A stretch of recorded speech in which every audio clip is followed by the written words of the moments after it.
تو یہ واقعہ آپ کو جو میں نے سنایا، جو آپ نے مزے لے لے کر سنا، اب اس واقعے کی حقیقت بھی بیان کرتے ہیں۔ آپ صلی اللہ علیہ وسلم صبر سے کام لیتے ہیں، اس کے ساتھ بھلائی کا ارادہ کرتے ہیں۔ آپ کو اس کی وضاحت بھی پیش کروں گا انشاءاللہ۔ یقیناً مجھے اب یقین ہو گیا کہ آپ ہی اللہ کے سچے رسول ہیں، جو آپ صلی اللہ علیہ وسلم سے سخت نفرت کرتے ہیں۔ ناظرین محترم، آج جو میں واقعہ آپ کے سامنے بیان کرنے جا رہا ہوں، یہ بہت مختصر ہے اور بہت مشہور بھی واقعہ ہے۔ بوڑھی اماں کے واقعے کے بارے میں بات کرنے جا رہا ہوں۔ تو یہ آپ کا کیا تھا؟ اخلاق تھا، جسے وہ تکلیف دیا کرتی۔ نحمدہ ونصلی علی رسول النبی الکریم، اما بعد، اعوذ باللہ من الشیطان الرجیم، بسم اللہ الرحمن الرحیم۔ ناظرین محترم، درود شریف پڑھ لیجیے، میرے ساتھ پڑھ لیجیے۔ صلی اللہ علی نبی الامی وآلہ صلی اللہ تعالی علیہ وسلم۔ صلاۃ و سلام علیک یا سیدی یا سیدی یا رسول اللہ صلی اللہ تعالی علیہ وسلم۔ ناظرین محترم، آج جو میں واقعہ آپ کے سامنے بیان کرنے جا رہا ہوں، یہ بہت مختصر ہے اور بہت مشہور بھی واقعہ ہے۔ آپ کو اس کی وضاحت بھی پیش کروں گا انشاءاللہ۔ تو ناظرین محترم، بنے رہیے میرے اسی یوٹیوب چینل پر۔ کافی ایسی چیزیں جو ٹاپکس جو دوسرے نہیں اٹھاتے، میں کوشش کرتا ہوں اس موضوع پر میں بات کروں۔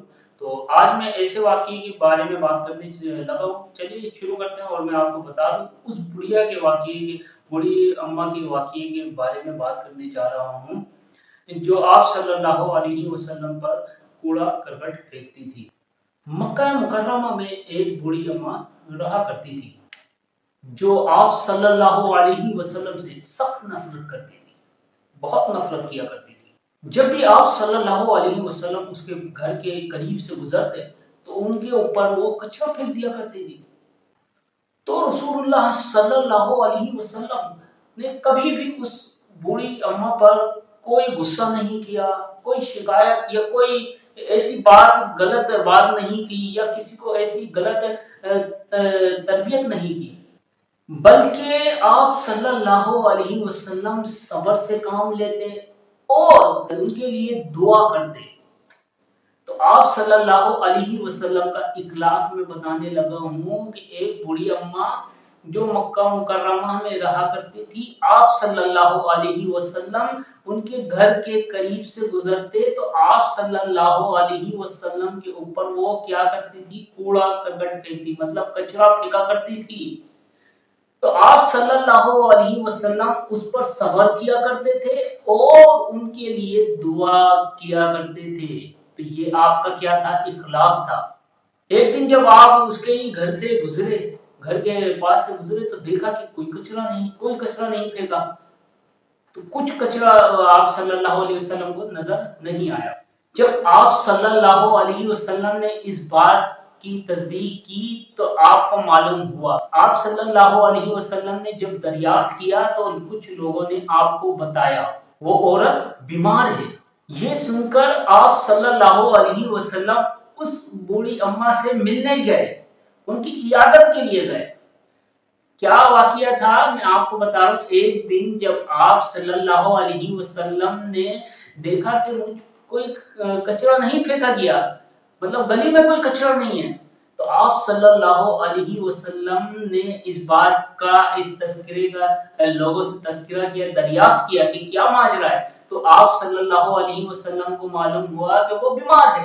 جب آپ صلی اللہ علیہ وسلم کو یہ معلوم ہوا کہ وہ بیمار ہیں تو آپ صلی اللہ علیہ وسلم نے یہ ان کے حق میں بد دعا یا ایسی کوئی جملے نہیں کیے، بلکہ ان کے گھر گئے اور ان کی عیادت کی۔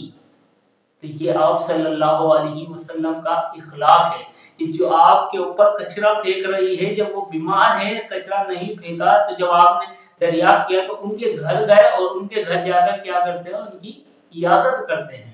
یہ ماجرا دیکھ کر وہ بوڑھی اماں پریشان ہو گئی اور حیران رہ گئی کہ یہ کیا ماجرا ہے، میں تو ان کے اوپر کوڑا پھینکا کرتی تھی اور یہ کیا ماجرا ہے جسے وہ تکلیف دیا کرتی تھی۔ وہی اس کے بارے میں خبر گیری کرنے آ رہا ہے، عیادت کرنے آ رہا ہے۔ پھر اسی اماں نے کہا، میں تو آپ کو ہمیشہ تکلیف کی دیا کرتی تھی، میں تو ہمیشہ آپ کے اوپر کچرا پھینکا کیا کرتی تھی، میں تو ہمیشہ آپ کو تکلیف دینے کا سوچتی تھی اور آپ میرا حال پوچھنے کے لیے آئے ہیں کہ مطلب میں آپ کے اوپر کچرا پھینکا کرتی تھی، تکلیف دیا کرتی تھی اور آپ میرا حال پوچھنے کے لیے آئے ہیں۔ وہی اماں کہتی ہیں یقیناً مجھے اب یقین ہو گیا کہ آپ ہی اللہ کے سچے رسول ہیں۔ تو آپ دیکھ لیجئے اخلاق، اور وہی اماں پھر مسلمان ہو گئی۔ تو یہ واقعہ آپ کو جو میں نے سنایا، جو آپ نے مزے لے لے کر سنا، اب اس واقعے کی حقیقت بھی بیان کرتے ہیں ہم آپ کو، ٹھیک ہے؟ سنیے، پہلے اس سے سبق لے لیجیے 3 سبق میں دیتا ہوں، آپ اس کو یاد رکھیں، انشاءاللہ اس واقعے سے آپ کچھ نہ کچھ لے کر جائیں گے۔ دوسروں کی تکلیف پر، مطلب دوسرے جب تکلیف دیں تو اس پر صبر کریں، صبر کرنا چاہیے اس پر۔ دوسرا بدلہ نہ لیں بلکہ اس کے ساتھ بھلائی کا ارادہ کریں۔ اور تیسری بات یاد رکھیں، اچھے اخلاق ہی تبدیلیاں لاتے ہیں، آپ کے دل کو بدل سکتے ہیں اور لوگوں کی صحبت بدل سکتے ہیں، لوگوں کا طرز عمل بدل سکتے ہیں، لوگوں کی حال زندگی چینج کر سکتے ہیں۔ اب میں آپ کو اس واقعے کی اصل حقیقت بیان کرتا ہوں، یہ واقعہ کیوں بیان کیا جاتا رہا اور اس کی صحیح حدیث میں کوئی حیثیت ہے یا نہیں، وہ بھی میں آپ کو بتاتا چلتا ہوں۔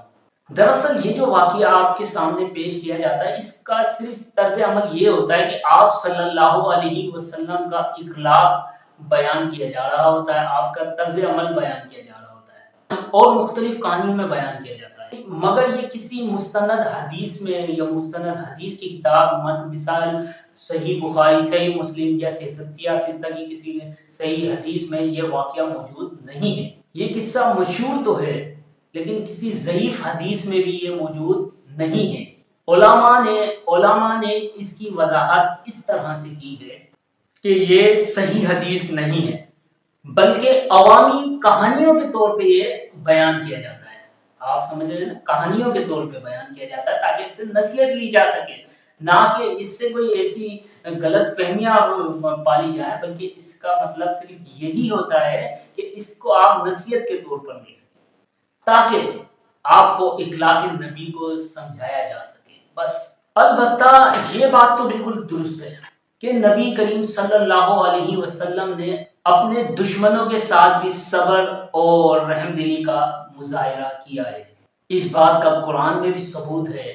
وَإِنَّكَ لَعَلَىٰ خَلْقٍ عَظِيمٍ، اور بے شک آپ صلی اللہ علیہ وسلم بہترین اخلاق پر فائز ہیں۔ سورۃ القلم آیت نمبر 4۔ یہ خاص بوڑھی عورت کا جو واقعہ ہے یہ کسی صحیح حدیث میں نہیں آیا ہے، یہ بس صرف کہانی کے طور پر مشہور ہے، لیکن آپ صلی اللہ علیہ وسلم کے اخلاق پر کئی صحیح حدیثیں موجود ہیں جس میں آپ صلی اللہ علیہ وسلم نے دشمنوں کے ساتھ بھی رحم دلی کا مظاہرہ کیا ہے۔ آپ صلی اللہ علیہ وسلم کو جب دشمنوں نے ایذا دی تو اس کے اوپر بھی آپ نے صبر کیا اور بلکہ ان کے لیے دعا کی کہ اللہ تبارک و تعالیٰ ان کو صحیح راستہ دکھائے، صحیح راہ دکھائے۔ اس بات سے تو آپ کنفرم ہو گئے کہ یہ واقعہ صحیح نہیں ہے، ٹھیک ہے جی۔ اب علماء کا اس واقعے کے اوپر، محدثین کا اس واقعے کے اوپر کیا رد عمل ہے، کیا رائے دی گئی ہے، وہ میں آپ کو اس واقعے کی تفصیل بتاتا چلوں۔ شیخ محمد ناصر الدین البانی رحمت اللہ تعالی علیہ کا موضوع کیا ہے وہ میں آپ کو بتاتا چلوں۔ انہوں نے اپنی کتابوں میں واضح کیا کہ یہ قصہ کسی بھی معتبر صحیح حدیث کی کتابوں میں موجود نہیں ہے اور یہ من گھڑت اور بے اصل واقعہ ہے۔ مولانا ادریس خان دہلوی رحمت اللہ تعالی علیہ کیا فرماتے ہیں اور ان کا موقف بھی آپ کو میں بتاتا چلوں۔ اپنی کتاب سیرت المصطفیٰ میں کیا فرماتے ہیں آپ سن لیجئے۔ عوام میں یہ کہانی مشہور بوڑھی اماں کی، یعنی بوڑھی عورت کی، کسی بھی معتبر کتاب سے ثابت نہیں ہے۔ مولانا صفی الرحمن مبارک پوری رحمت اللہ تعالی علیہ کیا فرماتے ہیں سنیے۔ مصنف الرحیق المختوم میں فرماتے ہیں انہوں نے بھی اس واقعے کا کوئی ذکر نہیں کیا، وہ صرف مستند واقعات کو لے کر آئے ہیں، احادیث کو لے کر آئے ہیں۔ اس سے یہ بات ثابت ہوتی ہے کہ وہ واقعہ جو بوڑھی اماں کا ہے وہ معتبر نہیں ہے، وہ قابل اعتماد نہیں ہے۔ اب دارالعلوم دیوبندی اور دیگر فتاوی جو ان کے شائع ہوتے ہیں اس کا کیا رد عمل ہے؟ ان کے فتاوی میں بھی اس واقعے کی وضاحت موجود ہے۔ زبان زد مطلب زبانی قصہ ہے، یہ کوئی معتبر قصہ نہیں ہے۔ زبان زد سے مراد مطلب یہ معتبر قصہ نہیں ہے، یہ ایسی زبان سے رٹا گیا کوئی قصہ ہے ان کے کہنے کے مطابق۔ کہ یہ دیوبندی کے دارالعلوم دارالافتاء دیوبند کی میں آپ وضاحت کے بارے میں بتا رہا ہوں۔